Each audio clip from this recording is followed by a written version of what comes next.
Dalam ingatan kolektif pecinta sepak bola era 90-an, ada satu sosok yang tidak hanya dikenang karena kecepatannya yang mematikan, tetapi juga karena penampilannya yang ikonik. Rambut pirang panjang yang terurai seringkali diikat dengan ikat kepala, menjuntai hingga bahu saat ia berlari kencang. Gaya itu membuatnya terlihat lebih seperti vokalis band glam rock tahun 80-an daripada seorang penyerang. Gaya ini bukan sekadar fashion, melainkan perpanjangan dari jiwanya yang bebas. Ia tidak peduli dengan standar konvensional. Rambut gondrong itu adalah simbol dari kepribadiannya yang santai, energik, dan sedikit liar. Dia seakan membuktikan bahwa pesepak bola bisa menjadi ikon pop culture. Rambut gondrongnya menjadi tren di kalangan anak muda pada masanya. Ia membawa estetika rocker ke dunia yang kaku, menunjukkan bahwa atlet profesional bisa bergaya santai namun tetap mematikan. Hingga hari ini, setiap kali melihat fotonya, kita diingatkan pada era sepak bola yang penuh warna, di mana ia berhasil memadukan dengan sempurna gaya ala rock and roll dan sepak bola berkecepatan tinggi. Dan pemain tersebut adalah Claudio Caniggia.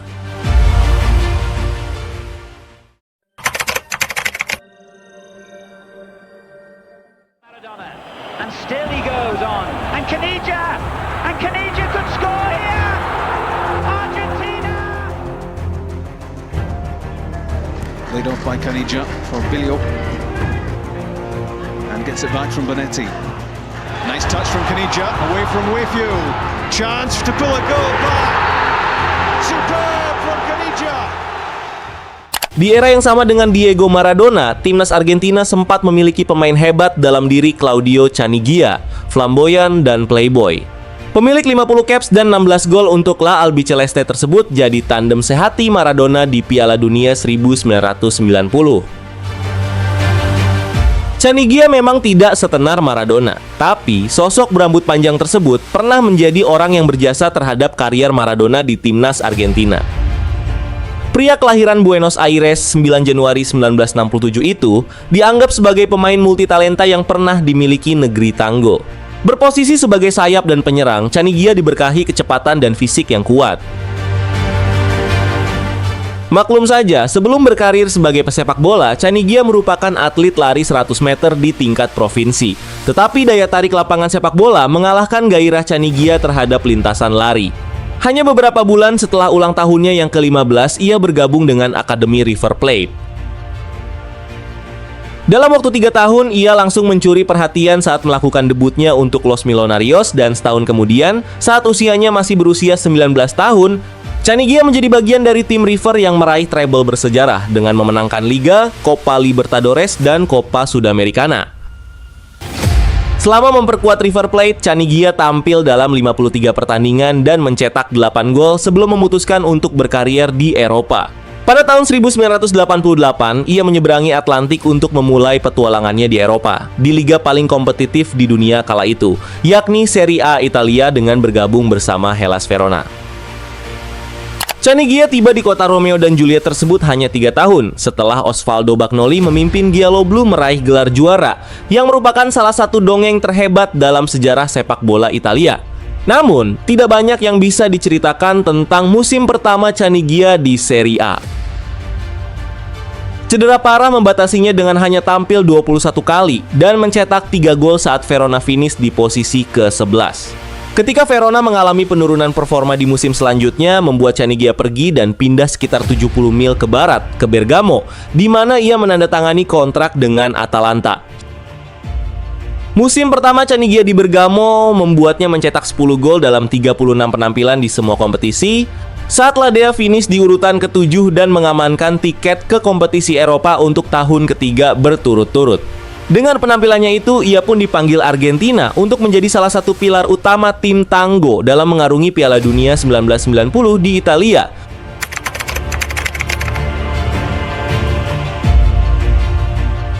Piala Dunia 1990 dimulai dengan bencana bagi juara bertahan Argentina.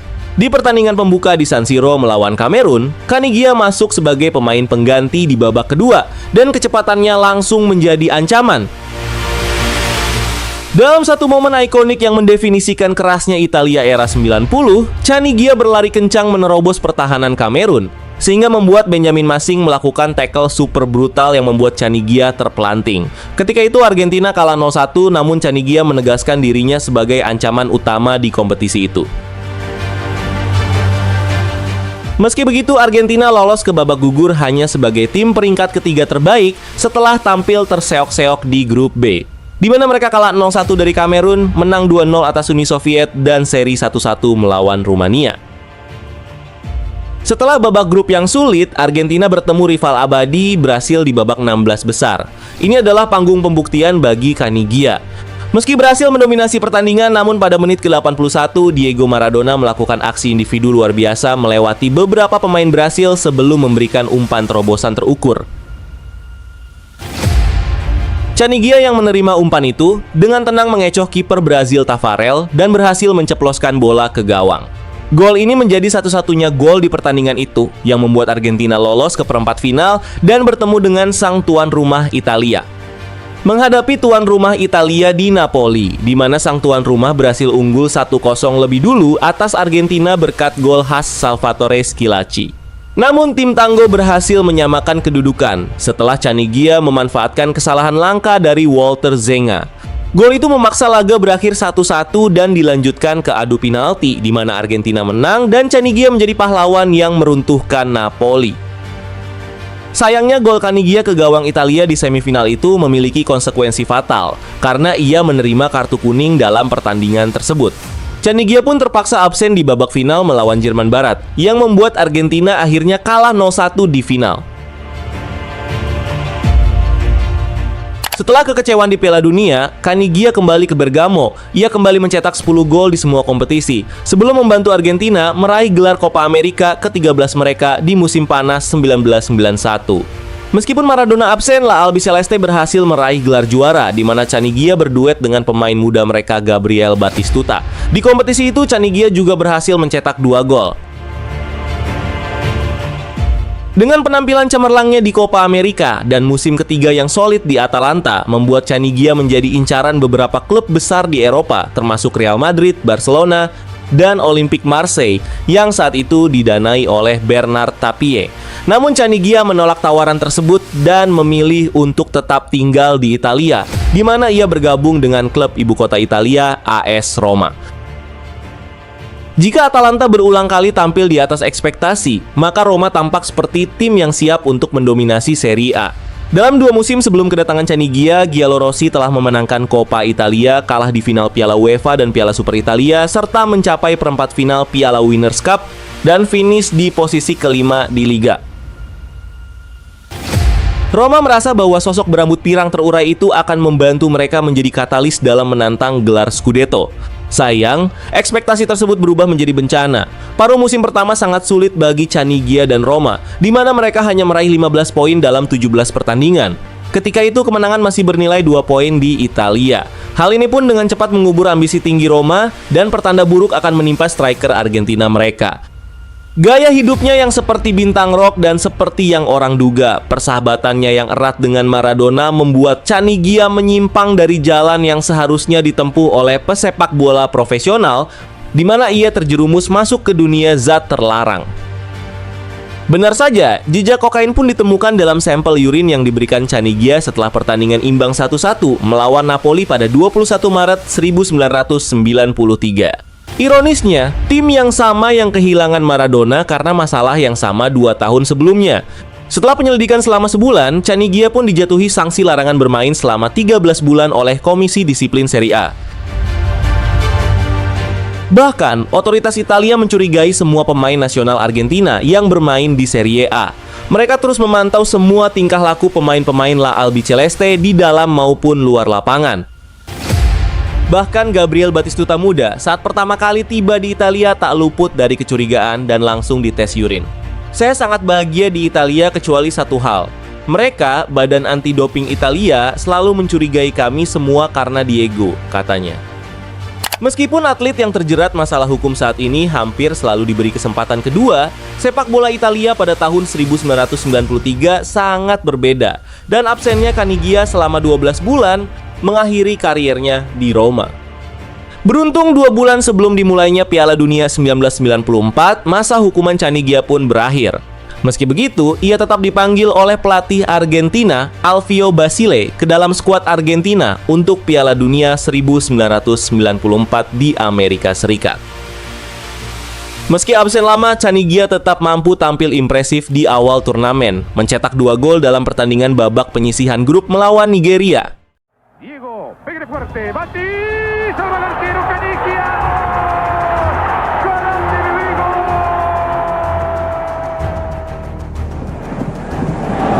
Caniggia, the Argentinian goal scorer. All fired up, and he's got a chance to score a second. Weighs up the opportunity, and sticks it in the back of the net. Sayang mereka gugur di babak 16 besar setelah kalah dari Romania. Di Piala Dunia inilah Albiceleste juga diwarnai insiden skorsing Diego Maradona akibat gagal tes doping, sehingga ia tak bermain di laga ini karena harus meninggalkan tim di tengah kompetisi masih berlangsung. Setelah Piala Dunia 1994 selesai, ia pun akhirnya dipinjamkan ke Benfica selama setahun yang dibiayai oleh perusahaan susu Parmalat. Meski hanya semusim, Caniggia berhasil mencatatkan 31 penampilan dan 11 gol di semua kompetisi. Setelah musim yang produktif di Portugal, Caniggia pulang ke Argentina pada tahun 1995 untuk bergabung dengan Boca Juniors. Hal ini menjadikannya salah satu transfer paling kontroversi, karena sebelumnya ia pernah bermain untuk rival abadi, River Plate. Ia bergabung bersama Diego Maradona dalam upaya membangun tim impian di era kepengurusan Mauricio Macri.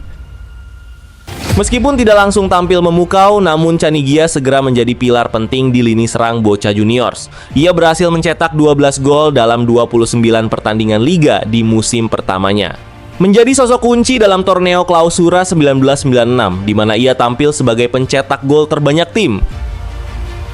Salah satu momen paling bersejarah Caniggia di Boca Juniors adalah ketika ia mencetak hat-trick dalam kemenangan 4-1 melawan mantan klubnya River Plate di Super Clasico pada 14 Juli 1996. Di klub ini pula persahabatannya dengan Maradona semakin erat. Saking eratnya, keduanya tidak sungkan melakukan aksi gila di lapangan usai mencetak gol. Siapapun yang mencetak gol, baik Caniggia maupun Maradona, langsung merayakannya dengan saling berciuman di bibir. Mungkin bisa dibilang, selebrasi ini merupakan yang paling menjijikan di sepak bola. Sayang, setelah musim cemerlangnya itu, Caniggia memberikan keputusan yang mengejutkan, di mana ia mengambil jeda untuk mengatasi masalah pribadinya. Tepatnya di musim 1996-1997, ia absen semusim penuh dari sepak bola karena sangat berduka dengan kepergian ibunya yang secara tragis, yaitu lompat dari lantai 5 apartemennya pada September 1996. Ia kembali bermain untuk Boca pada musim 1997-1998, tetapi penampilannya sporadis karena absen di musim sebelumnya. Hal ini pula yang kemudian menjadi salah satu alasan dicoretnya Caniggia dari skuad Argentina untuk menghadapi Piala Dunia 1998. Namun ada juga yang menyebut absennya Caniggia di Piala Dunia 98 karena sang pemain membangkang perintah sang pelatih saat itu, Daniel Passarella, yaitu untuk memotong rambut gondrongnya. Passarella beranggapan di skuadnya semua pemain harus patuh kepadanya, bukan hanya soal disiplin tapi juga soal penampilan. Dan seperti sudah diketahui, Caniggia pun menolak perintah Passarella dan namanya pun absen di Piala Dunia di Prancis tersebut. Bersamaan dengan itu, kontraknya bersama Boca Juniors juga habis, yang membuatnya tak lagi punya klub. Selama memperkuat Boca Juniors, ia mencatatkan 22 gol dalam 58 penampilan. Caniggia sempat tidak aktif bermain sebelum kembali ke Eropa bersama Atalanta pada tahun 1999. Ia bergabung kembali dengan Atalanta di Serie B dan berhasil membantu klub tersebut meraih promosi ke Serie A. Akan tetapi ia pergi setelah 1 musim karena berselisih dengan pelatih Giovanni Vavasori. Ia kemudian menandatangani kontrak dengan klub Skotlandia Dundee pada Oktober 2000. Di sini Caniggia membuktikan bahwa ia masih memiliki kemampuan kelas atas. Performa impresifnya selama 1 musim di Dance Park menarik perhatian banyak klub termasuk rival Rangers, Glasgow Celtic. Namun Caniggia secara khusus memilih Rangers dibandingkan tawaran lain untuk memastikan dirinya tetap dalam radar pelatih Argentina saat itu, Marcelo Bielsa, untuk Piala Dunia 2002 di Jepang Korea. Manajer Rangers saat itu, Dick Advocaat, menganggap Caniggia sebagai pemain yang masih tajam dan berpengalaman, sehingga memutuskan untuk merekrutnya dengan biaya transfer sekitar 600.000 euro hingga 800.000 euro pada musim panas 2001. 2 piala domestik diraihnya di musim pertamanya di Ibrox yang akhirnya diikuti oleh panggilan mengejutkan untuk Piala Dunia di Korea dan Jepang, di mana Canigia malah mendapatkan kartu merah tanpa bermain 1 menit pun saat Argentina tersingkir di babak penyisihan grup. Musim keduanya di Glasgow membawa Canigia meraih gelar liga keduanya sebelum periode singkat di Qatar dan bersama klub semi-profesional Wembley FC yang menulis babak terakhir karir sang bad boy dari Argentina ini.